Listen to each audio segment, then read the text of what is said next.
গুরুত্বপূর্ণ শব্দ আছে যা বোঝা আমাদের কাছে খুব গুরুত্বপূর্ণ, এবং এই তিনটি শব্দের নিজস্ব অর্থ আছে।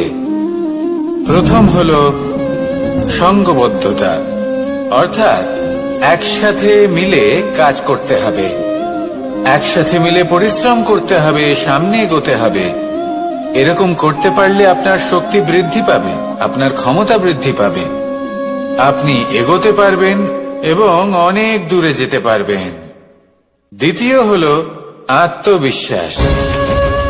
হেরে যাওয়া বস্তুও আবার জিতে নিতে পারবেন। যদি আপনার নিজের আত্মবিশ্বাস থাকে তাহলে আপনি কখনো পরাজিত হবেন না।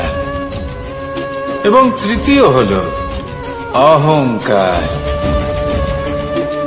জয়লাভ করার পরেও কিন্তু এটা আপনাকে পরাজিত করতে পারে। সেই জন্য জীবনে সঙ্গবদ্ধ হন, আত্মবিশ্বাস রাখুন, কিন্তু কখনোই অহংকার করবেন না। এই অহংকার আপনার থেকে সবকিছু কেড়ে নিতে পারে। এই অহংকারের জন্যই মথুরাপতি কংস নিজের পতনের দিকে অগ্রসর হয়েছিলেন। এই অহংকারকে ত্যাগ করুন আর আমার সাথে ভালোবেসে বলুন, রাধা রাধা। এই সংসারে সব থেকে বেশি কঠিন কাজ কোনটা? কেউ বলবেন যুদ্ধ করা, কেউ বলবেন ধন অর্জন করা, আবার কেউ বলবেন জ্ঞান অর্জন করা সব থেকে বেশি কঠিন। এবার প্রত্যেক ব্যক্তির নিজস্ব অভিজ্ঞতা আছে, আর সেই অনুসারে তার নিজস্ব একটা উত্তর আছে। সাধারণভাবে দেখতে গেলে এই সংসারে সব থেকে কঠিন হল তপস্যা করা, অর্থাৎ সব কিছু ত্যাগ করে তপস্যায় নিজেকে বিলীন করে দেওয়া। এবার এর থেকে বেশি কঠিন এই সংসারে আর কি বা হতে পারে? এই সংসারে, এই সমাজে, নিজের পরিবারের মধ্যে থেকেও ধৈর্য ধরে সামনে অগ্রসর হওয়া, এটা হলো সব থেকে কঠিন কাজ। কারণ যখন আপনি তপস্যা করেন তখন সেখানে আপনার ধৈর্য ভাঙার মতো কেউ থাকেন না, না কোনো বন্ধু, না কোনো আত্মীয়, না কোনো শত্রু, কেউ না। কিন্তু যখন আপনি এই সমাজে, এই পরিবারে থাকেন, কোনো না কোনো ব্যক্তি এসে আপনার ধৈর্যের বাঁধ ভেঙে দেওয়ার ক্ষমতা রাখেন।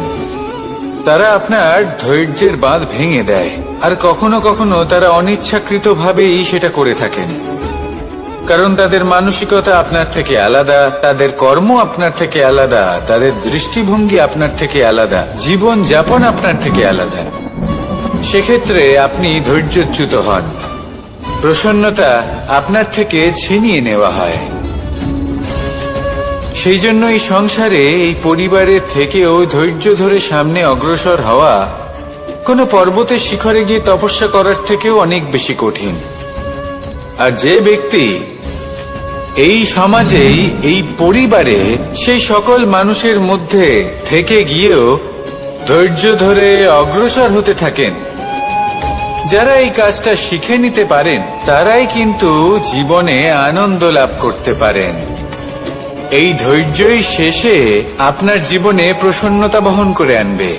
তাই ধৈর্য ধরে জীবনের পথে অগ্রসর হন আর আমার সাথে ভালোবেসে বলুন, রাধা রাধা। আমরা যখনই কোনো গাছের চারা রোপণ করি তখন সবার আগে পরীক্ষা করে দেখি যে যেখানে আমরা চারা রোপণ করতে চলেছি সেখানকার মাটি আদৌ উর্বর কি না, সেই মাটি সেই চারাকে বাড়তে সাহায্য করবে কিনা। যখন একটা চারা রোপণের আগে আমরা এত কিছু ভাবতে পারি, তাহলে কাউকে বিশ্বাস করার আগে আমরা কেন ভাবি না? জীবনে কখনো এই বিশ্বাসরূপী চারা কোথাও রোপণ করার আগে বোঝার চেষ্টা করুন যে যার উপর আপনি বিশ্বাস করতে চলেছেন সে কি আদৌ আপনার বিশ্বাসের যোগ্য কি না। ভেবে দেখুন সেই ব্যক্তি ভবিষ্যতে গিয়ে আপনার বিশ্বাস ভাঙতে পারে কিনা।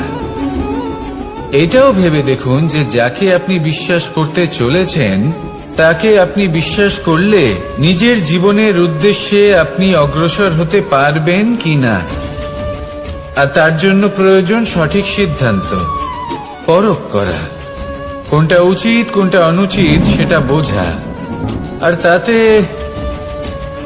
তাতে কিন্তু আপনি সন্দেহবাতিক হবেন না, তাতে আপনি আরো নিপুণ হয়ে উঠবেন। তাই যদি আপনি নিপুণ হয়ে উঠতে চান তাহলে বোঝার চেষ্টা করুন, পরখ করে দেখুন, কোনটা উচিত কোনটা অনুচিত বুঝুন। আর বিশ্বাস তখনই করুন যখন আপনি 100% নিশ্চিত হবেন যে সে বিশ্বাসের যোগ্য। আসুন আমার সাথে ভালোবেসে বলুন, রাধা রাধা। রাধা কখনো কখনো আমার জন্য বড়ই সুগন্ধি আতর নিয়ে আসে, পারিজাত ফুলের মালা নিয়ে আসে আমার প্রসাধন করবে বলে, এবং আমার সব থেকে বেশি প্রিয় মাখন নিজে হাতে বানিয়ে আনে আমাকে নিজে হাতে খাইয়ে দেবে বলে, সবকিছু আমাকে প্রসন্ন করবে বলে। কিন্তু আপনি কখনো ভেবেছেন যে এই আতর কিভাবে বানানো হয়? সহস্র ফুলের পাপড়ি একসাথে পিষে নিতে হয়, তারপরে তার থেকে যে রস নিঃসৃত হয় সেই রস দ্বারাই আতর তৈরি। অনেক সংখ্যক ফুলকে অসীম যন্ত্রণা ভোগ করতে হয়, তবে তারা আমার প্রসাধন সামগ্রী হয়ে উঠতে পারে। দুধ থেকে মাখন তৈরি করার জন্য কতটা পরিমাণ মন্থন সহ্য করতে হয় সেটা আপনি জানেন। ঠিক সেই রকমই হলো আমাদের জীবনও। বিপদও আসে, কঠিন পরিস্থিতিও আসে, এর সম্মুখীন হতে শিখুন। মনে রাখবেন আপনি হলেন সেই দুধ যাকে মন্থন সহ্য করতে হবে মাখন হয়ে ওঠার জন্য। মনে রাখবেন আপনি হলেন সেই ফুলের মতন যাদের পিষ্ট হতে হবে সুগন্ধি আতর হয়ে ওঠার জন্য, যাকে এই সংসার পছন্দ করে। কখনো কখনো জীবনে আপনার সাথে খারাপ শুধুমাত্র এই কারণে ঘটে যাতে আপনার শ্রেষ্ঠ রূপ এই সংসারের সামনে আসতে পারে। শুধুমাত্র কঠিন পরিস্থিতি এবং বিপদকে একটা সুযোগ হিসেবে দেখার চেষ্টা করুন। আপনার জন্য এই সংসার বদলে যাবে, সংসারকে দেখার দৃষ্টিভঙ্গি পাল্টে যাবে, আপনার ভাগ্য পাল্টে যাবে, আর এই মন প্রসন্ন হয়ে বলবে, রাধা রাধা। পাশা নামক এই খেলাটি আপনারা নিশ্চয়ই খেলেছেন, না খেলে থাকলে দেখেছেন, আর যদি দেখেও না থাকেন তাহলে নিশ্চিত রূপে শুনেছেন।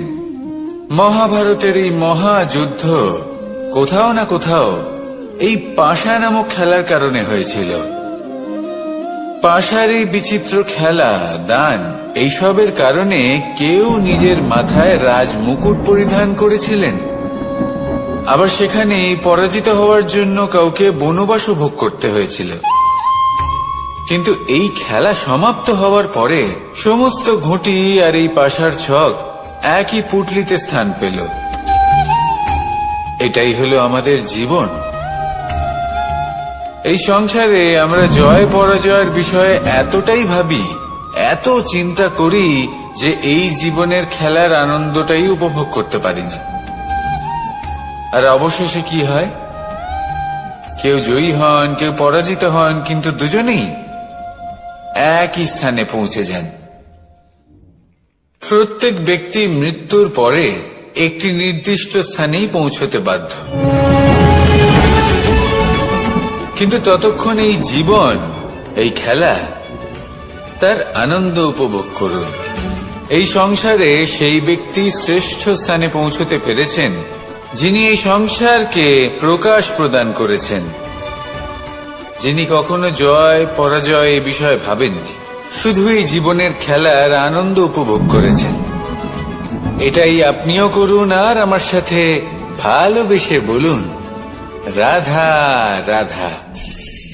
প্রত্যেক মানুষ নিজের জীবনে দুঃখ অনুভব করেন। প্রত্যেকের দুঃখ আলাদা হতে পারে। কারোর মনে এই দুঃখ থাকে যে সে তার বাবা মায়ের সব ইচ্ছে পূরণ করতে পারেননি। কেউ এটা ভেবে দুঃখ পান যে সে চিরকাল সদাচার করেছেন, সৎকর্ম করেছেন, কিন্তু তাও তাকে দুরাচারী বলে মনে করা হয়। কেউ এটা ভেবেও দুঃখ পান যে তার সামনে যে ব্যক্তি রয়েছেন তার চোখে তিনি শত্রু হয়ে উঠেছেন বা দুষ্ট হয়ে উঠেছেন, যেখানে তিনি হয়তো কোনো অনুচিত কাজই করেননি। এবার এই সমস্ত বিষয় নিয়ে ভেবে নিজের ব্যক্তিত্ব নিয়ে সন্দেহ প্রকাশ করবেন না। যদি নিজের ব্যক্তিত্ব নিয়ে কোনো সন্দেহ থেকে থাকে, তাহলে কর্ম সংক্রান্ত প্রশ্ন করুন যে আপনি যা করেছেন তাতে কি উচিত ছিল, কি অনুচিত ছিল। যেটা প্রয়োজন সেটা এটা বোঝার যে আপনার অন্তর্মন, আপনার বিবেক আপনাকে কি বলছে, আর আপনার অন্তর্মন আর আপনার বিবেক আপনাকে যেটা করতে বলবে শুধু সেটাই করুন। আর তারপরে এই সংসার কি বলবে, কি ভাববে সেসব নিয়ে ভাবতে যাবেন না, কারণ এই সংসার তো ঈশ্বরকেও প্রশ্ন করে থাকে, ঈশ্বরকেও দোষী মনে করে। কখনো কখনো যখন কোনো ঘটনা মানুষের ইচ্ছা অনুযায়ী ঘটে না, তখন মানুষ এটা বলে যে হে ঈশ্বর, আপনি আমার পাশে থাকলেন না, আপনি বড়ই কঠোর, এটা আপনার দোষ। যেখানে বেশিরভাগ সময় হয়তো সে নিজেই নিজের কর্মফল ভোগ করছে। আর কখনো কখনো ঈশ্বর হয়তো তার জন্য আরো ভালো কোনো পরিকল্পনা করে রেখেছেন, কিন্তু মানুষ এটা বুঝতে পারে না। তাই দিনের শেষে যেটা প্রয়োজন সেটা হলো নিজের মনের কথা বুঝতে হবে। আপনার বিবেক কি বলছে শুধু সেটাই করুন, আর সামনে এগোতে থাকুন। আমার সাথে ভালোবেসে বলুন, রাধা রাধা। পরিবর্তন, এটা হলো সৃষ্টির অমূল্য নিয়ম। এই সংসারে সবকিছু সময়ান্তরে পরিবর্তিত হয়, এই সময়ও পরিবর্তিত হয়। পরিবর্তন চিরকাল হয়ে এসেছে আর চিরকাল হতে থাকবে। কিন্তু এবার আমরা সেই পরিবর্তন কিভাবে লাভ করব, যেটা আমাদের প্রয়োজন, যেটা আমরা চাই। আমরা জীবনে বিকাশ চাই। এই বিকাশ কিভাবে লাভ করতে পারি? এই প্রকৃতি কিন্তু আমাদের অত্যন্ত উত্তম উদাহরণ দিয়ে বুঝিয়েছে। একটি বিন্দুর উদাহরণ দিয়েছে যা ভবিষ্যতে একটা বিশাল নদীর আকার ধারণ করে। এটা কিভাবে হয়? মেঘ থেকে একটি বিন্দু ঝরে পড়ে সেই পর্বতের ওপর যেখানে হিম আছে। সেই হিমের সংস্পর্শে আসা মাত্র সেই বিন্দুর সাথে আরো বেশ কিছু বিন্দু যুক্ত হয়। তারপর তারা অগ্রসর হয়, আরো কিছু বিন্দু যুক্ত হয়, আস্তে আস্তে একটা ক্ষীণ ধারার রূপ ধারণ করে, এবং সেটাই ভবিষ্যতে আরো এগোতে থাকে। অনেকটা যাওয়ার পর যখন অনেক সংখ্যক বিন্দু একসাথে যুক্ত হয়, তখন সেটা বিশাল নদীর আকার ধারণ করে। এবার আমরা মানুষ বলে আমাদের সাথে এই নিয়মের অন্যথা হয় তা নয়। আমরাও এই প্রকৃতির অংশ, আমাদের ক্ষেত্রেও একই নিয়ম প্রযোজ্য। যখন পরিশ্রম করে অনেক সংখ্যক বিন্দু আমরা একত্রিত করব, তখনই পরিবর্তনের নদী প্রবাহিত হবে। প্রয়োজন হল নিরন্তর পরিশ্রম করা এবং ধৈর্য ধরা। এটা করতে থাকুন, জীবনে সবকিছু লাভ করতে পারবেন। কারণ প্রকৃতি আমাদের এটাই শিখিয়েছে, আর আমরা এই ব্রহ্মরই একটি অংশ, যার দ্বারা এই ব্রহ্মাণ্ড নির্মিত। আসুন আমার সাথে ভালোবেসে বলুন, রাধা রাধা। কখনো এই প্রকৃতির দিকে তাকিয়ে থাকবেন। এই প্রকৃতি অনেক ধরনের শিক্ষা দেয়। কোন একটা গাছকে দেখুন, কিভাবে সে মাটি থেকে জল শুষে নেয়। সে ঝড় হোক বা হোক কড়া রোদ, সব সহ্য করে এবং অবশেষে সে ফল ধারণ করে। আর সেই ফল উৎপন্ন করার পরে সে ফল কিন্তু সে নিজে গ্রহণ করে না, এই সংসারকে প্রদান করে, যাতে পশু পাখি মানুষ তারা এই ফল গ্রহণ করে শক্তিশালী হয়ে উঠতে পারে, সুস্থ থাকতে পারে। সেভাবেই নদী, সরোবর এরা নিজেরাও কিন্তু নিজেদের জল গ্রহণ করে না, মাটিকে প্রদান করে, পশু পাখিকে প্রদান করে। সূর্য নিজেও নিজের জন্য প্রজ্বলিত হয় না, সে প্রকাশ ছড়িয়ে দিতে চায় আমাদের সবার কাছে, সে আলো পৌঁছে দিতে চায়। এই প্রত্যেকের কর্মে পরমার্থ নিহিত আছে, আর সেই জন্যই এদের সকলকে পুজো করা হয়। তাই মনে রাখবেন, আপনার কাছে জীবন যাপনের অতিরিক্ত যা কিছুই আছে তা পরমার্থের জন্য। তাহলে তার সদ্ব্যবহার করুন আর আমার সাথে ভালোবেসে বলুন, রাধা রাধা। আমরা প্রত্যেকেই অবশ্যই এমন সময় দেখেছি যখন অনেকগুলো সমস্যা একসাথে আমাদের জীবনে এসে পড়ে। সমস্যা আমাদের প্রত্যেকের জীবনেই থাকে, আমরা তার সমাধান খুঁজতে চেষ্টা করি, কখনো সমাধান খুঁজে পাই, আবার কখনো যতই চেষ্টা করি না কেন কোনো সমাধান খুঁজেই পাই না। আর যখন এটা হয় তখন মানুষ অত্যন্ত বিচলিত হয়ে পড়েন। নিজের আত্মীয় স্বজন, নিজের বন্ধু বা সংসার, এদের ওপরে এই দোষ চাপিয়ে দেন যে এদের জন্যই এই সমস্যা এসেছে। এবার যদি আমি আপনাকে কোনো পরামর্শ দিই তাহলে এটাই বলবো যে দৃষ্টিভঙ্গি পাল্টে দেখুন। এই দৃষ্টিভঙ্গি দিয়ে দেখুন যে এই সংসারে যে সমস্যায় আসুক না কেন তার জন্য কেউ দোষী নয়, না আপনি না অন্য কেউ। এই পুরো খেলাটাই আপনার মানসিকতা, আপনার দৃষ্টিভঙ্গি, আপনার মনে। কিভাবে বোঝাচ্ছি, যখন আমাদের মন শক্ত থাকে তখন কঠিন থেকে কঠিনতর পরিস্থিতিও আমাদের জীবনে খুব বেশি হলে প্রতিস্পর্ধা হয়ে থেকে যায়। সেখানে যদি আমাদের মন দুর্বল থাকে তখন অল্প কঠিন পরিস্থিতিও আমাদের কাছে খুব বড় সমস্যা হয়ে যায়, তাই না? একটা শক্ত মন কঠিন পরিস্থিতিকে প্রতিস্পর্ধা হিসেবে দেখে আর তার মধ্যে ওটা সুযোগ খুঁজে নেয়। আমাদের শুধু এটাই করতে হবে। এই সংসারে অন্য কাউকে দোষী মনে করলে আপনার সমস্যা দূর হয়ে যাবে না। সেই জন্য এই সংসারকে দোষ দেওয়ার বদলে এই সমস্যার মূলে চলে যান, সেটাকে বুঝুন, নিজের এই মনকে শক্ত করে তুলুন। যদি আপনার মন শক্তিশালী হয় তাহলে এই সংসারে অনেক বড় বড় কঠিন থেকে কঠিনতর পরিস্থিতিও যদি আসে, আপনার জীবনে যতই বড় বড় সমস্যা আসুক না কেন আপনার লক্ষ্য লাভে বাধা দিতে পারবে না। আসুন আমার সাথে ভালোবেসে বলুন, রাধা রাধা। আমরা সবাই পাথর দেখেছি, পর্বতও দেখেছি, শুকনো পাতাও দেখেছি, শ্যামল বনানীও দেখেছি। কখনো ভেবেছেন পাথরের অস্তিত্ব কিন্তু ততক্ষণ পর্যন্ত যতক্ষণ সে পর্বতের গায়ে আটকে থাকে। যখন সেই পর্বত থেকে সেই পাথর ভিন্ন হয়ে যায় ও নিজের অস্তিত্ব হারিয়ে ফেলে। আস্তে আস্তে কখনো পাথর কেটে বা কখনো পিষ্ট হয়ে সেই পাথর আস্তে আস্তে মাটিতে পরিণত হয় এবং পূর্ণরূপে নিজের অস্তিত্ব হারিয়ে ফেলে। এটাই পাতার সাথেও হয়। এই পাতা যতক্ষণ গাছের ডালের সাথে যুক্ত ততক্ষণ তার অস্তিত্ব থাকে। যখনই ডাল থেকে বিচ্ছিন্ন হয় সেও নিজের অস্তিত্ব হারিয়ে ফেলে। আর এটাই আমাদের সাথেও হয়।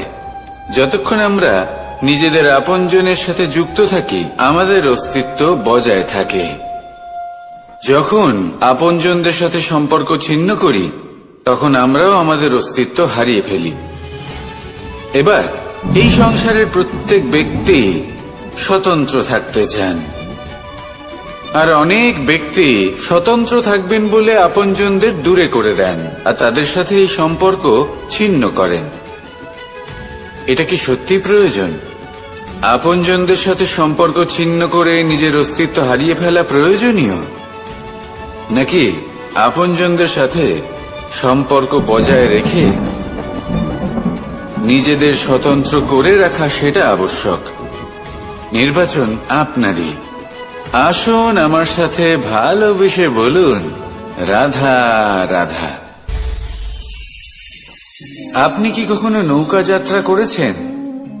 করে না থাকলেও নিশ্চয়ই দেখেছেন যে এই জল যা নিজের অন্তরে সব কিছু সমাহিত করে নিতে পারে, এই নৌকা সেই জলের ওপরেই ভেসে থাকে। নদীর স্রোত কাটিয়ে সে সামনে অগ্রসর হয়। কিন্তু যদি এই নৌকায় কোনো ছিদ্র হয়, তাহলে কিন্তু সেই নৌকা ডুবে যাবে। আর এতে কোনো তফাৎ হবে না যে সেই ছিদ্র ছোট নাকি বড়, নৌকা ডুবে যাবে। এই ছিদ্র হলো আমাদের জীবনে আমাদের অপগুণ, আমাদের দোষ, আমাদের বিকার। কখনো এটা ভাববেন না যে এই দোষ খুবই ছোট, এতে কিছুই যাবে আসবে না। না, সেই ছোট দোষ, সেই ছোট বিকার যদি সেটাকে শুধরে না নেন, তাহলে সেটা আপনাকে আপনার পতনের দিকে নিয়ে যাবে। শেষ পর্যন্ত এটা আপনার উপর নির্ভরশীল যে আপনি কি চান। আপনার জীবনের এই নৌকা এভাবেই ডুবে যেতে দেখবেন, নাকি নিজেকে শুধরে নিয়ে সেই নৌকার সেই ছিদ্রটাকে ভরিয়ে তুলতে চাইবেন? নির্বাচন আপনার। আসুন আমার সাথে ভালোবেসে বলুন, রাধা রাধা। জল, জলই পৃথিবীতে বেঁচে থাকার জন্য আবশ্যক তো বটেই, কিন্তু এই জল আমাদের একটা অত্যন্ত গুরুত্বপূর্ণ শিক্ষা প্রদান করে। কখনো এই জলকে দেখেছেন?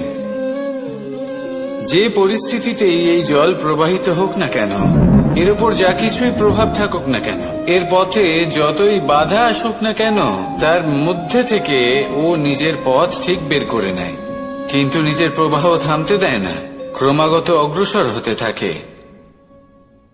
সেরকমই একটা শিক্ষা যেটা আমরা জল থেকে পেয়ে থাকি, তা হলো এটা: আমরা যখন জলের দিকে তাকাই তখন আমরা নিজের প্রতিবিম্ব দেখি, স্পষ্টভাবে দেখতে পাই। কিন্তু তখনই দেখতে পাই যখন এই জল শান্ত থাকে, স্থির থাকে। যদি এই জল অশান্ত হয়ে থাকে, স্থির না হয়, তাহলে আমরা এতে নিজের প্রতিবিম্ব দেখতে পাই না। এটাই আমাদের মনের সাথেও হয়ে থাকে। যখনই জীবনে কোনো সংকট আসে, যদি আমরা শান্ত মনে, স্থির মনে সিদ্ধান্ত নিই, তাহলে সেটা এমন একটা শীতল সিদ্ধান্ত হবে যেটা আমাদের ভবিষ্যৎকে একটা শ্রেষ্ঠ স্থানে নিয়ে যাবে। যদি এই মন অশান্ত হয়, বিচলিত হয়, পীড়িত হয়, দুঃখিত হয়ে থাকে, রুষ্ট হয়ে থাকে, তাহলে অনেক সময় আমরা এমন সিদ্ধান্ত নিই যেটা আমাদের জন্য অনুচিত প্রমাণিত হয়। যখন আপনি ক্রুদ্ধ ছিলেন বা দুঃখের বশে ছিলেন, তখন অনেক সময় হয়তো এমন সিদ্ধান্ত নিয়েছেন যেটার জন্য ভবিষ্যতে আপনি অনুশোচনা করেছেন।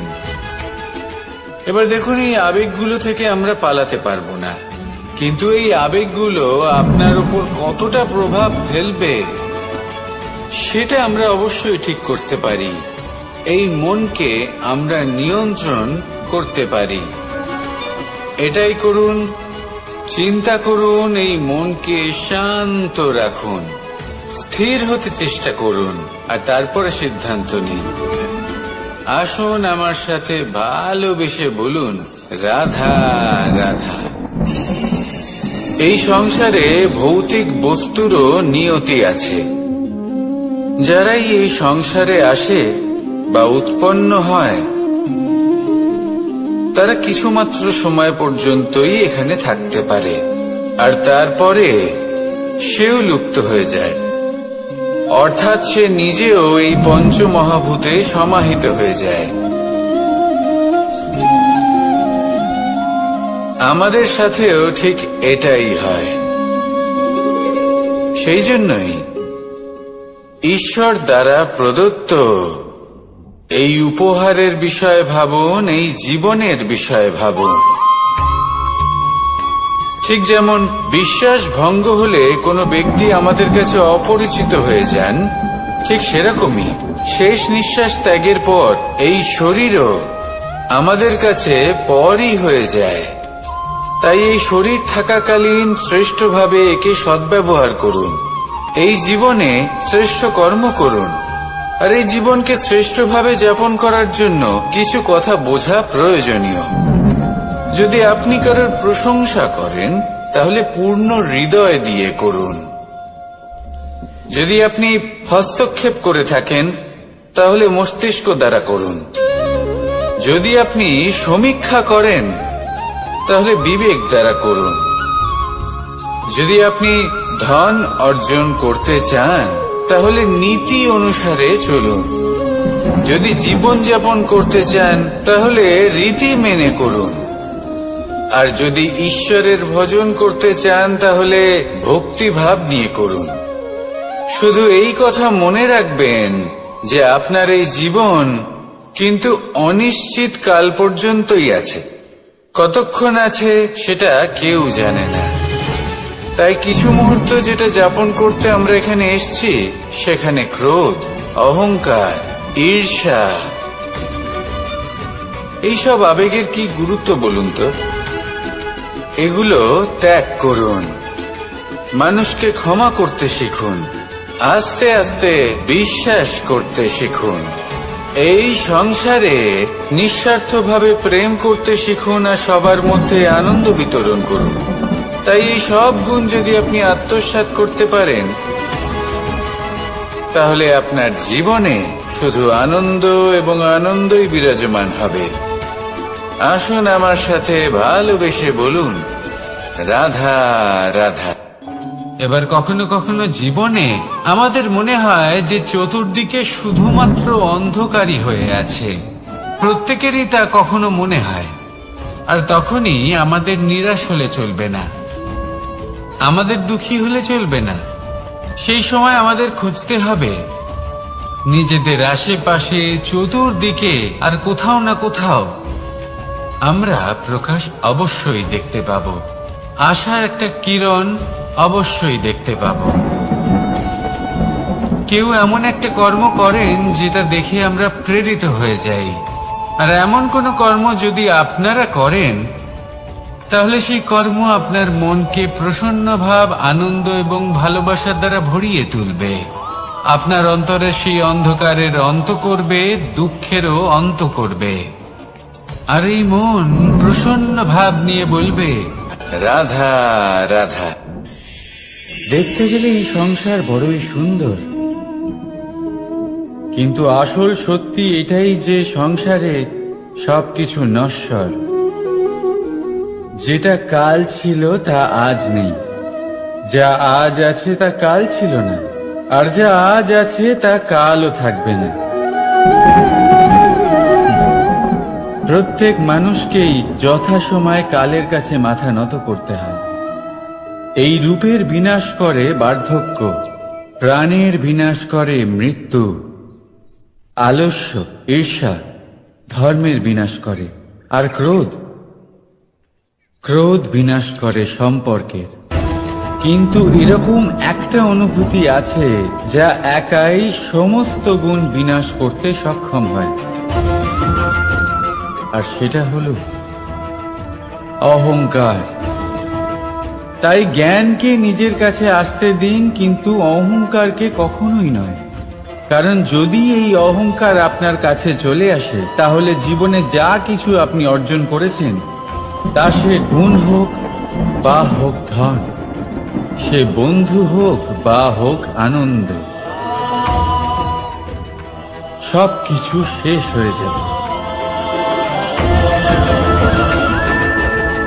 রাধা রাধা। এই পাথর দেখতে পাচ্ছেন আপনি? কত গোল, কতটা চকচকে। বাচ্চাদের অনেক সময় এটা নিয়ে খেলতে ভালো লাগে, আর কেনই বা লাগবে না। কতটা সুন্দর আর মসৃণ এটা।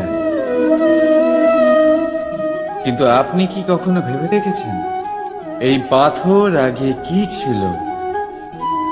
কোনো বিশাল আকার পর্বত, কোনো বিশাল আকার পাথরের একটা বড় ভেঙে যাওয়া অংশ বিশেষ, যেটা কোনোভাবে নদীতে পড়ে নদীর ধারার সাথে বইতে থাকলো, মাটির সাথে ঘর্ষণ হলো, বালির কণার সাথে ঘর্ষণ হতে থাকলো, আর তারপর ধীরে ধীরে এই আকার পেল।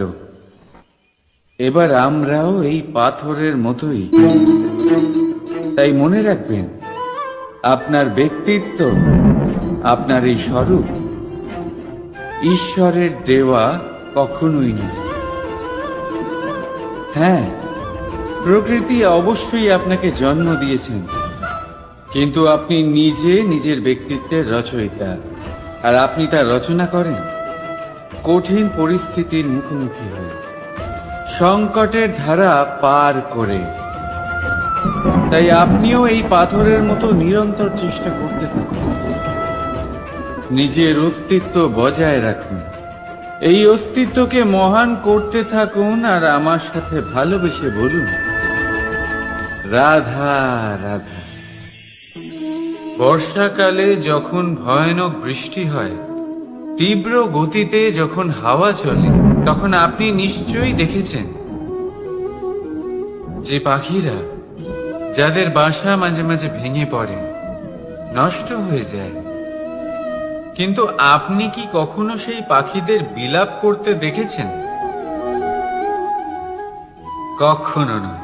যখনই সেই বৃষ্টি থেমে যায়, তারা আবার একটু একটু করে খড়কুটো জোগাড় করে তাদের বাসা বানিয়ে ফেলে, নিজের সংসার সেই রকমই বানিয়ে দেয় যেমন আগে ছিল। এমন কেন?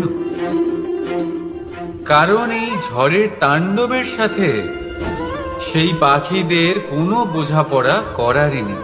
তারা শুধু সেটাই করতে থাকে যেটা তাদের হাতে আছে, আর সেটাই হলো, আর এটাই হলো সুখী জীবনের মূল মন্ত্র। যেটা আপনার হাতে নেই, তা নিয়ে বিলাপ করে আপনার কোনো লাভ হবে না। মনোসংযোগ তাতেই করুন যা আপনার হাতে রয়েছে। যা বদলে গেছে তাকে আপনি আবার বদলাতে পারবেন না, কিন্তু যা আপনি বদলাতে পারবেন তাতে মনোসংযোগ করুন। এই জীবনে একটু ধনাত্মক হয়ে উঠুন, দেখবেন সব শুভ হবে। রাধা রাধা।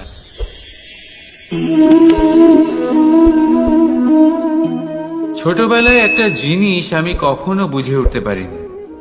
আমি সবসময় আশ্চর্য হয়ে থাকতাম যে এটা কি করে সম্ভব হতে পারে। ব্যাপারটা ছিল এরকম, আমি আমাদের গোয়াল ঘরে দেখতাম ভিন্ন ভিন্ন রং রূপের গাভী। কারোর রং কালো তো কারোর রং সাদা, কেউ খয়েরি তো কারোর রং বাদামি। এবার আমি দেখতাম কারোর কারোর শিং বড় তো কারোর এত ছোট যে দেখাই যায় না। কোনো গাভী আকারে ছোট ছিল তো কেউ একটু বড়, কিন্তু যখন সেই সব গাভী দুধ দিত, তখন আমি দেখতাম সেই সব দুধ সমান, রং সমান, স্বাদ সমান, গুণও সমান, আর সমান পুষ্টিও। এবার আমি এটা বুঝতে পারতাম না। আমার দৃষ্টিতে তো সমস্ত গাভী আলাদা আলাদা ছিল। আমি ভাবলাম আমি মাকে জিজ্ঞেস করি। মাকে জিজ্ঞেস করলাম। মা আমাকে বললেন, কানাই, রং রূপ পাল্টালেও গাভীদের বাস্তবিকতা তো পাল্টায় না। গাভী তো গাভীই থাকবে। এবার আমি এটা বুঝতে পারি না যে মানুষ এটা আত্মসাৎ কেন করতে পারে না। দেখুন, রং, রূপ, জাত, ধর্ম, ভাষা, এই সবের উপরে হলো মনুষ্যত্ব। আর মনুষ্যত্বের একটাই ধর্ম, আর সেটা হলো প্রেম। তাই এই প্রেম আপনি সকলের সাথে ভাগ করে নিন, প্রেমের সাথে সকলের সেবা করুন। এই মনুষ্যত্বর অমৃত চেখে দেখুন, আর আপনি বুঝে যাবেন যে আমরা কেউ আলাদা আলাদা নই, আমরা সবাই সমান। রাধা রাধা। সাগর, কত বিশাল হয় এই সাগর! কি না করতে পারে এই সাগর! এক মুহূর্তের মধ্যে সব ধ্বংস করে দিতে পারে, প্রলয় ডেকে আনতে পারে, সংসার মুছে ফেলতে পারে। এই সাগর জীবন জ্যোতি নিভিয়ে দিতে পারে। কিন্তু এই সাগর যা মেটাতে পারে না, তা হলো একজন তৃষ্ণার্তের তৃষ্ণা। অন্যদিকে এই ঘোড়া, যা এতটাই ছোট যে গোপিনীরা একসঙ্গে অনেকগুলো নিয়ে চলতে পারে, কিন্তু এই ছোট ঘোড়া অনেকের তৃষ্ণা মেটাতে পারে। এবার বলুন, জল সাগরেও আছে, আবার এই ঘোড়াতেও।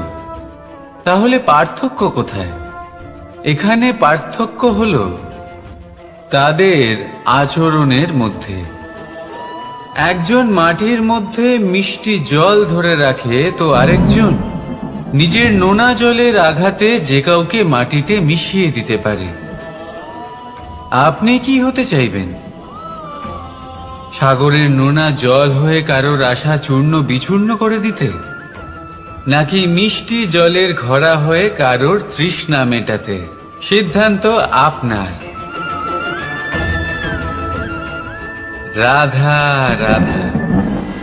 কতবার এমন হয়, আপনি কোনো কাজ করার জন্য কাউকে দায়িত্ব দেন, কিন্তু সেই ব্যক্তি সেই কাজ সম্পন্ন করতে পারে না, অসম্পূর্ণ রেখে দেয়, অথবা ঠিকভাবে করতে পারে না। এবার এই পরিস্থিতিতে কি হয়? আপনি ক্রুদ্ধ হয়ে যান, তার উপরে আপনি রেগে যান, তাকে তিরস্কার করেন, আর তারপরে সেই কাজ সম্পন্ন করতে আপনি নিজেকেই নিযুক্ত করেন, আর শেষ পর্যন্ত সেই কাজ সম্পন্ন হয়েই যায়। এবার এই বিষয়ে সমস্যা সেই ব্যক্তির চেষ্টায় নয়, সমস্যা আপনি যে সেই ব্যক্তিকে ভরসা করলেন তার ছিল। আমরা অন্যের প্রতি ভরসা করাকে প্রথম পদক্ষেপ বানিয়ে, আর নিজের উপরে বিশ্বাসকে শেষ সম্বল। কিন্তু তার বদলে এটাই হওয়া উচিত যে নিজের উপরে ভরসাকে আমরা প্রথম পদক্ষেপ বানাই, তাকে নিজের সহায় মানতে হবে। যদি আপনি এমন করেন, তাহলে পরিণাম আরো সুখকর, আরো আনন্দদায়ক হবে। তাই মনে রাখবেন, এই সংসারে আপনার সব থেকে বড় ভরসা আর কেউ নেই। এই সংসারে আপনার সব থেকে বড় রক্ষাকর্তা আর কেউ নেই, বরং আপনি নিজেই। রাধা রাধা। আসুন আপনাকে একটা প্রশ্ন করছি, সোনা আর লোহার মধ্যে তফাৎ কি? এবার বেশিরভাগ লোকের উত্তর এটাই হবে যে সোনা বহুমূল্য, সোনার মূল্য লোহার থেকে অনেক বেশি। এটা ঠিক, কিন্তু আমাদের এটা বলা ঠিক হবে না যে সোনা আমাদের সাজগোজের কাজে লাগে, আমাদের আরো বেশি সুন্দর দেখায়। অন্যদিকে লোহা সেই সৈনিকদের ঢাল ও তলোয়ার হয়ে তাদের রক্ষা করে, যারা আমাদের প্রাণকে রক্ষা করেন। এই সৈনিক না থাকলে আমাদের প্রাণও থাকবে না। এবারে বলুন, সোনার মূল্য বেশি হওয়াতে কি লোহার মূল্য কমে যায়? কখনোই নয়। ঠিক সেইভাবে এই জীবনে আপনি যতই চেষ্টা করুন, কিছু না কিছু এমন থেকে যাবে যা আপনি কখনোই পাবেন না, আর সেই কারণে নিজেকে অক্ষম মনে করা অনুচিত। হতে পারে আপনার কাছে সেই গুণ আছে যেটা সংসারে আর কারোর কাছে নেই। সেই গুণটাকে চিনুন, সেটাকে বাড়ান, আর সেটাকে ব্যবহার করুন। তাই মনে রাখবেন, সংসারে প্রত্যেকটা ব্যক্তি বিশেষ হয়, আর এই সংসারে সবাই সবকিছু পায় না। নিজেই দেখে নিন, সোনাকে যে দোকানে সাজিয়ে রাখা হয়, সেই দোকানের তালা লোহা দিয়ে তৈরি হয়। রাধা রাধা।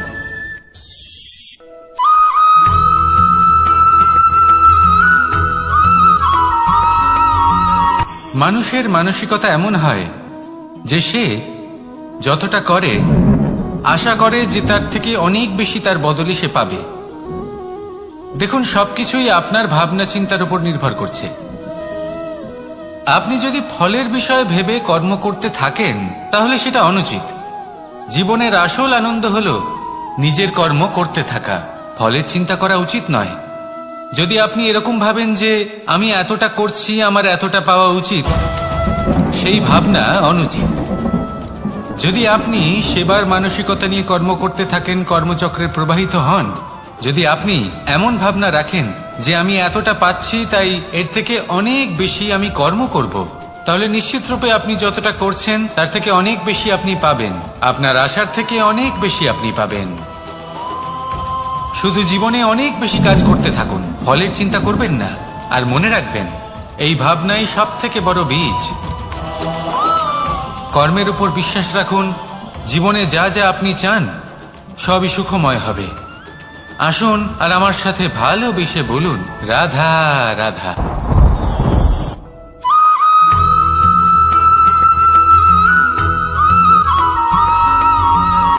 সংসারে আমাদের জীবনে যখন কোনো সুখ বা দুঃখ আসে, তার জন্য আমরা কাউকে না কাউকে অবশ্যই দায়ী করে থাকি, তাই না? এই ব্যক্তি আমাদের সাথে এরকম কাজ করেছেন তাই আমার সাথে এমন হলো। ওই ব্যক্তি যদি এমনটা না করতেন তাহলে আজ আমি ওই স্থানে পৌঁছতে পারতাম। সবই আপনার দৃষ্টিভঙ্গির ওপর নির্ভরশীল। আর যদি আপনার দৃষ্টিভঙ্গি এমন হয় তাহলে তা অনুচিত। সত্যি কথা বলতে এই সংসারে ভিন্ন ভিন্ন ধরনের মানুষ আছে। এটা আপনার উপর নির্ভর করছে কিভাবে তাদের স্বাগত জানাবেন। একবার ভাবুন, আমি আমার দুটো হাত সামনে নিয়ে এলাম, দুটো মুঠো খুলে দিলাম। দুই প্রকারের মানুষ আসবেন, কিছু না কিছু দিয়ে যাবেন। এই মুঠো যদি আমি বন্ধ করে দিই তাহলে না কেউ আমাকে কিছু দিতে পারবে, না আমার কিছু যাবে আসবে। নিশ্চয়ই বুঝতে পারছেন এই দুই ধরনের ব্যক্তি কারা এবং তারা কি দিয়ে যান। আমি যদি নিজের মুঠো খুলে দিই তাহলে কিছু ভালো মানুষ আসবেন, আমাকে আনন্দ, সন্তুষ্টি, জ্ঞান প্রদান করে যাবেন, ভালো অভিজ্ঞতা দিয়ে যাবেন। কোনো খারাপ ব্যক্তি যদি আসেন তাহলে তিনিও খারাপ অভিজ্ঞতা দেবেন, যার থেকে আমি শিক্ষা লাভ করব। এই সব কিছু আমি লাভ করতে পারি। মুঠো যদি বন্ধ করে রাখি তাহলে আমি কিছুই পাবো না। দেখুন, এই সংসারে প্রত্যেকের জীবনে এইরকম। প্রত্যেকের জীবনে সবকিছুই আছে, ভালো খারাপ দুই মানুষই আছে। ভালো অভিজ্ঞতা আছে, খারাপ অভিজ্ঞতা আছে। নির্ভর করছে আপনার উপর যে আপনি কি করবেন, এনাদের স্বাগত কিভাবে জানাবেন, কার থেকে কি বুঝবেন, কি শিখতে পারবেন, আর কোন দৃষ্টিভঙ্গি নিয়ে অগ্রসর হবেন। এটাই নির্ধারণ করবে যে আপনার জীবন কেমন হবে। আসুন আমার সাথে ভালোবেসে বলুন, রাধা রাধা।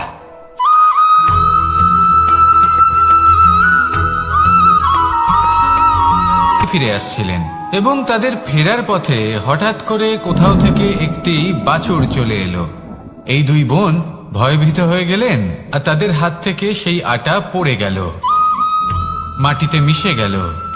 এবার এই পুরো ঘটনাক্রমে যদি কারোর বিন্দুমাত্র লাভ হয়ে থাকে, বিন্দুমাত্র আনন্দ পেয়ে থাকে, তাহলে সে কে?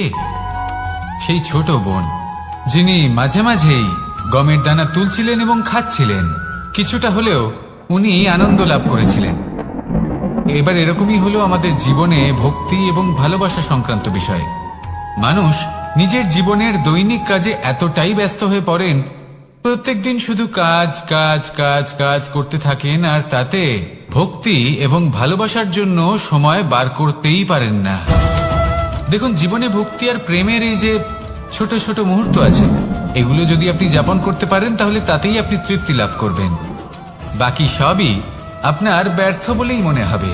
জীবনে যখনই আপনি কোনো কাজ করবেন, ঈশ্বরের প্রতি সমর্পিত হয়ে সেই কাজ করুন। আর যখনই সময় পাবেন তাহলে সেই সময় নিজের আপনজনদের দিন, যাদের আপনি ভালোবাসেন, তাদের প্রতি যত্নবান হন, তাদের শুভাকাঙ্ক্ষী হন। এই প্রেম আর ভক্তির ছোট ছোট মুহূর্তগুলো আপনার জীবনকে চরিতার্থ করে তুলবে। আসুন আমার সাথে ভালোবেসে বলুন, রাধা রাধা।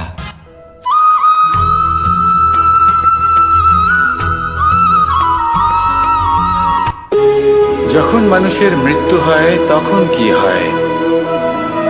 অনেক সংখ্যক মানুষ শোক পালন করতে চলে আসেন। যে ব্যক্তি মৃত্যু লাভ করেছেন তার অনেক বস্তু থাকে যেগুলো তার প্রিয়, যেগুলো তিনি ব্যবহার করেছেন।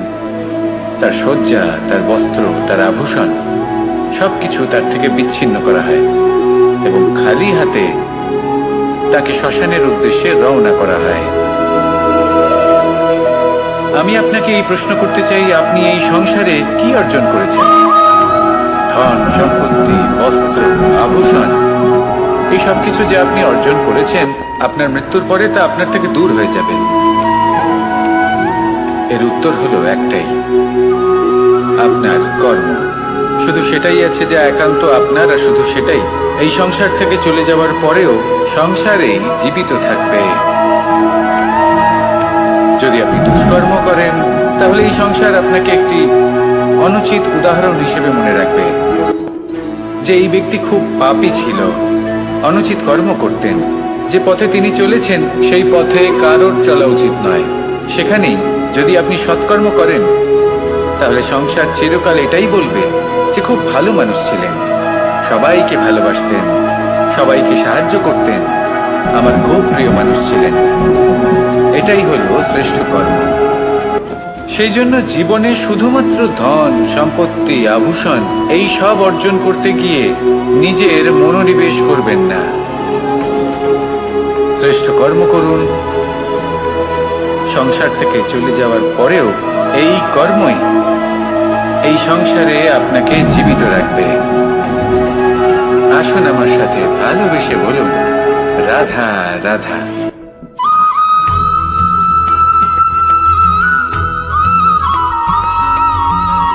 পুরুষার্থ।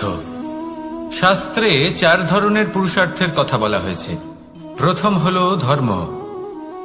আপনি কি জানেন এই ধর্ম আসলে কি? আপনার কি মনে হয় ধর্ম আসলে কি? কোনো বিশেষ ঈশ্বরকে মানাই কি ধর্ম বলা হয়? নাকি কোনো বিশেষ রীতি পালন করাই হলো ধর্ম? নাকি কোনো বিশেষ সাহিত্যকে সর্বশ্রেষ্ঠ মনে করাই হলো ধর্ম? না, ধর্ম হলো সেটা যাকে ধারণ করা যেতে পারে।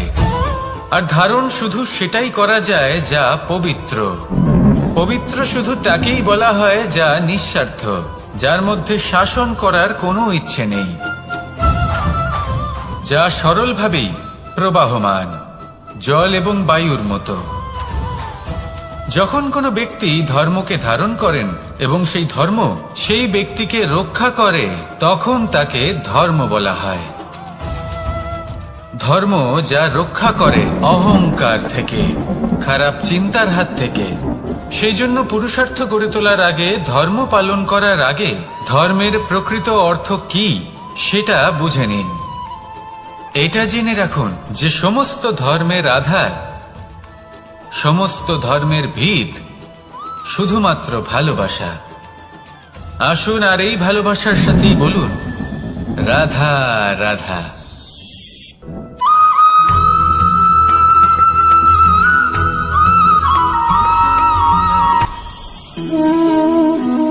শক্তি এক অত্যন্ত বিচিত্র বস্তু, বা বলতে পারেন অনুভূতি। পিতা সবসময় চান যেন তিনি তার শক্তি পুত্রকে। আসুন আপনাকে সহজে বোঝাই। যদি আপনি সুপাত্র হন আর আপনাকে শক্তি দেওয়া হয়, তাহলে আপনি সেই শক্তির গুরুত্ব বুঝবেন, কোথায় সেই শক্তি প্রয়োগ করা উচিত সেটা বুঝবেন। আর এটা যেহেতু অর্জন করা শক্তি হবে, সেই শক্তির অপব্যবহার হবে না। কিন্তু যদি এই আপনি কুপাত্র হন আর যদি আপনাকে এই শক্তি দেওয়া হয়, তাহলে কি হবে? দেখতে গেলে এই শক্তি আপনি দান হিসেবে পেয়েছেন, তাই না আপনি এই শক্তির গুরুত্ব বুঝবেন আর না এর প্রয়োগ আপনি জানবেন। তার অপব্যবহার হওয়া সুনিশ্চিত। তাই যদি আপনি কোনো শক্তি অর্জন করতে চান, তাহলে আগে তার যোগ্য হয়ে উঠুন। পুত্র নয়, পাত্র হয়ে উঠুন। আর আমার সাথে ভালোবেসে বলুন, রাধা রাধা।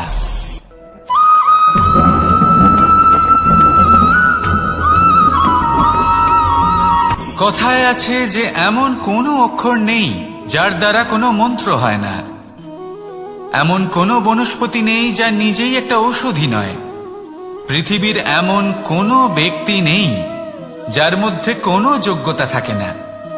শুধু প্রয়োজন হলো যে ব্যক্তিকে আমরা খুঁজে চলেছি তাকে সঠিকভাবে চিনে নেওয়া।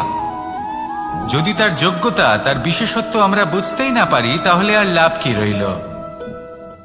এই সংসারে এমন অনেক ব্যক্তি রয়েছেন যারা ছোট ছোট অসফলতার কারণে আপনাকে এটা বলে দেবে যে আপনি কোনো কাজের নন, আপনি হলেন মূর্খ, আপনি কিছুই করতে পারবেন না। এইসব কথায় কখনোই বিশ্বাস করবেন না, কারণ আপনি এবং প্রত্যেকটি জীব এই পরমাত্মা এবং এই প্রকৃতির সৃষ্টি, যা অত্যন্ত বিশেষ। যদি আপনাকে উদাহরণ দিই তাহলে একদিকে আছে তরোয়াল, একটা বড় লম্বা তরোয়াল যার দ্বারা যুদ্ধ করা যায়, জয়লাভ করা যায়। আর অন্যদিকে রয়েছে একটা ছোট্ট সূচ, কিন্তু যে কাজ একটা ছোট্ট সূচ করতে পারে তা একটা তরোয়াল দ্বারা সম্ভব নয়। এর অর্থ হলো এটাই যে প্রত্যেকটা রচনা অত্যন্ত অমূল্য এবং অত্যন্ত বিশেষ হয়। তাহলে বিশ্বাস রাখুন যে আপনি অত্যন্ত বিশেষ একজন, আর প্রেমের সাথে বলুন রাধা রাধা।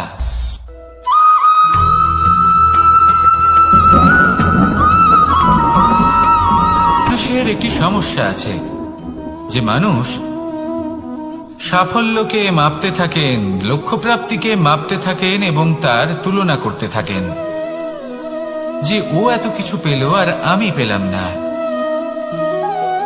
ওর কাছে এত কিছু আছে কিন্তু আমার কাছে নেই। এই তুলনা করার জন্য ওনারা দুঃখী হয়ে পড়েন, নিরাশ হয়ে পড়েন। তাই আমি একটা প্রশ্ন করছি যে এটা কি উচিত?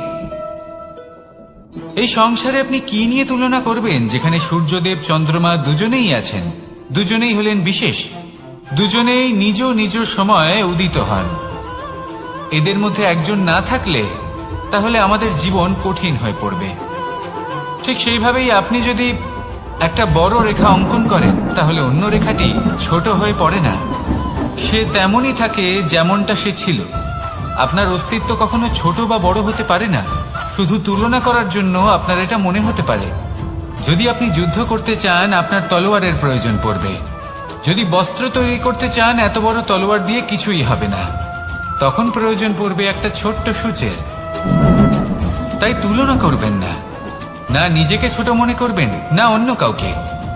সবার সাথে সহযোগিতা করুন, আর যদি তুলনা করতেই হয় নিজের সাথে করুন, যে কাল আমি কেমন ব্যক্তি ছিলাম, আজ কি তার থেকে শ্রেষ্ঠ হয়ে উঠতে পেরেছি। ভেবে দেখুন ভবিষ্যতে গিয়ে আপনি কতটা শ্রেষ্ঠ ব্যক্তি হতে পারেন। আসুন আমার সাথে ভালোবেসে বলুন রাধা রাধা।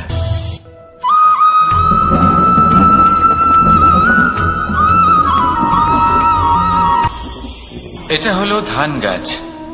এর থেকে যে চাল উৎপন্ন হয় তা মানুষ গ্রহণ করেন। আর এটা কি? এ হলো জংলি ঘাস। একবার ভেবে দেখুন যদি এই জংলি ঘাস ধান গাছের আশেপাশে থাকে তাহলে কি হবে? ধান উৎপন্ন হতে পারবে? তা উৎকৃষ্ট হতে পারবে? আমরা কি তা গ্রহণ করতে পারবো? কখনোই নয়। এই জংলি ঘাস ধানকে নষ্ট করে দেবে, কিন্তু নিজে জীবিত থাকবে। এটাই হলো আজকের শিক্ষা। এই সংসারে যদি আপনি নীতির পথে চলতে চান, উচিত কর্ম করতে চান, সংসারকে সেবা করতে চান, তাহলে জংলি ঘাসের মতো ব্যক্তিদের থেকে সবসময় দূরে থাকতে হবে। সেই ব্যক্তি যারা দুর্নীতি এবং মিথ্যা দ্বারা পরিপূর্ণ, যাদের ব্যবহার অশুভ, যাদের অনেক অশুভ গুণ রয়েছে, তারা সঠিক নয়। সেই সকল ব্যক্তি যাদের চরিত্র অত্যন্ত দুষ্ট হয়, তারা হয় শুভ চরিত্রের ব্যক্তিকে একদম নষ্ট করে দেয়, নয় নিজের মতো বানিয়ে তোলে।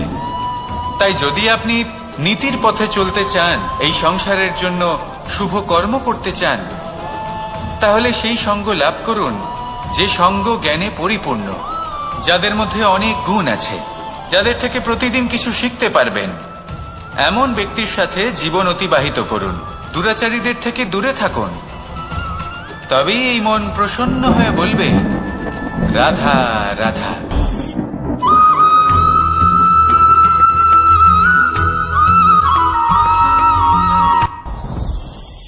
সাথী। সাথী এই শব্দটির ব্যাখ্যা কে কিভাবে করে? মিত্র, সখা, বন্ধু। কিন্তু অর্থ একটাই, তিনি যিনি আপনার সঙ্গী হন আর তিনি যার সাথী আপনি হন।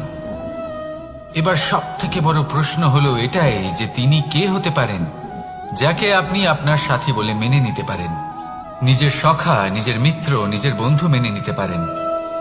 আপনার সাথী হলেন তিনি যিনি দুঃখের সময় আপনার পাশে থাকবেন, আপনার হাত ধরে থাকবেন। আপনার সাথী হলেন তিনি যার হাত আপনি নিজের সুখের দিনে ধরে থাকবেন। সেই সাথীরই হাত ধরুন যিনি দুঃখে সবসময় আপনাকে সাহায্য করার জন্য তৎপর হয়ে থাকেন, আপনার পাশে থাকেন, আর যাকে সুখের দিনে আপনি আপনার সাথে রাখতে পারেন। আর যখন আপনার সাথে আপনার এই সাথী থাকবে তখন আপনি এটা বুঝবেন যে যখন জীবনে দুঃখ আসে তখন এই দুঃখ কমে যায়, সবার মধ্যে ভাগ হয়ে যায়। আর যদি তখন সুখ আসে তাহলে সেটা সবার উপস্থিতিতে আরো বেড়ে যায়। এটাই হলো প্রেম, এটাই হলো ভালোবাসা, এটাই হলো সঙ্গ। যেমন সম্পর্ক আমার আর রাধার মাঝে। তাহলে আসুন আর আমার সাথে ভালোবেসে বলুন, রাধা রাধা।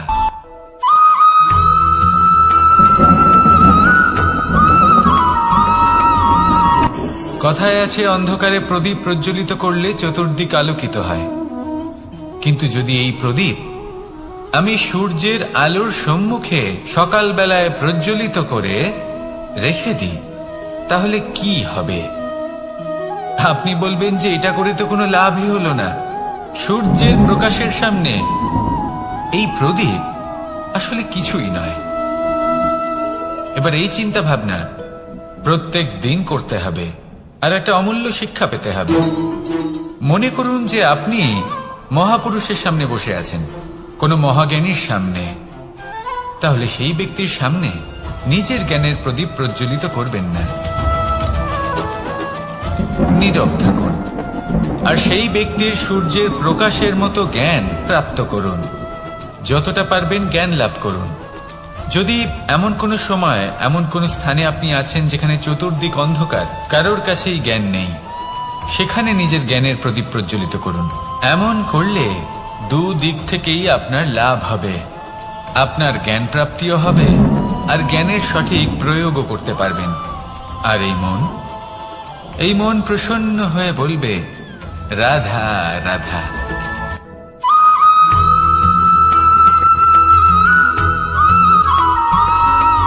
প্রত্যেক মানুষ নিজের জীবনে হীরক তথা হীরে এবং দর্পণ এই দুই দেখেছেন।